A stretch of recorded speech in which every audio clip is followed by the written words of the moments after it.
పశ్చిమ గోదావరి జిల్లా కాళ్ల మండలం పెదఆమిరంలో ఆక్వా రైతు సంఘ నాయకులతో డిప్యూటీ స్పీకర్ రఘురామకృష్ణరాజు సమావేశమయ్యారు.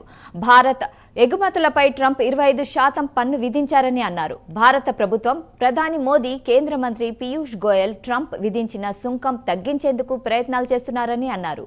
ఇది ఆక్వాకు పెను భారమేనని అన్నారు.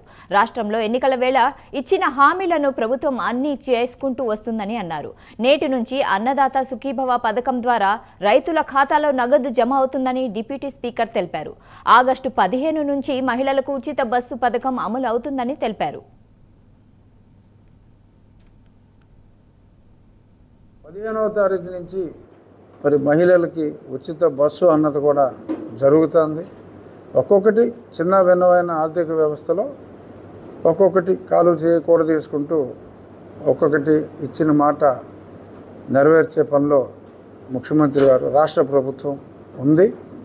సో కాబట్టి ఈ విద్యుత్ సబ్సిడీ ఏదైతే ఉందో అది కూడా తప్పకుండా వస్తుంది. కానీ ప్రస్తుతం ఈ బడ్డెని తట్టుకోవాలి అంటే ఈ 10 ఎకరాలు దాటిన రైతులకు కూడా ఈ భారం నుంచి, ఈ విద్యుత్ భారం రూపంలో కొంత రిలీఫ్ ఇస్తే కాస్త ఆ ట్రంప్ భారాన్ని కూడా తగ్గించుకున్నట్టు అవుతుంది.